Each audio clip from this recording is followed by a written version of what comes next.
So pornography, some couples will ask me, well, don't you think pornography is a good idea to bring some spice back into our life?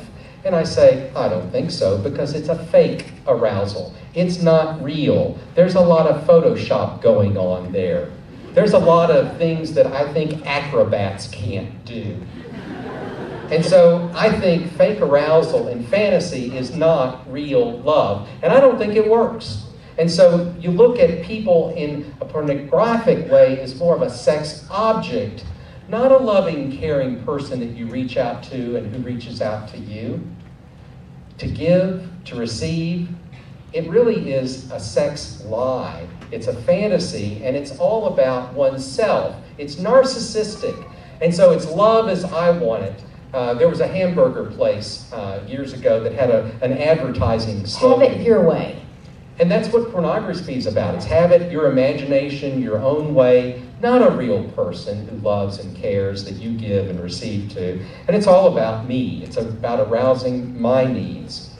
Sex is divorced from the fun and the meaning of a relationship. I remember a fellow speaking, someone we have great respect for, about some 25, 30 years ago. And he talked about his wife in such a tender way, that wife of his youth, and I borrowed that term and use it frequently with Rhonda, but it was that sense of tenderness, and though her name was not Matilda, he said, my wife's Matilda-ness, her specialness for who she Her is. uniqueness, what made her her. And so he loved that, and it was real meaning and real relationship in his life. Pornography is a sex buzz. It's a high. It's not real intimacy. There is an emotional and physiological arousal with pornography, but guess what? It's kind of like getting every chemical juice going in your body, but it's divorced, it's devoid of real intimacy. So it actually gets in the way of a couple doing real intimacy with one another. You think about it, when you get a conditioned response, and for those of you who had psychology, there was that Pavlov and his dog and the meat powder, and how, they could ring a bell, give the dog some meat powder, and the dog would start salivating, and it had to always be with that bell.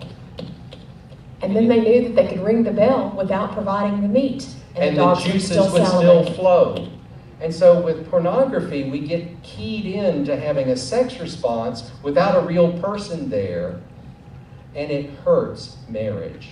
It dishonors your spouse, be it man or woman.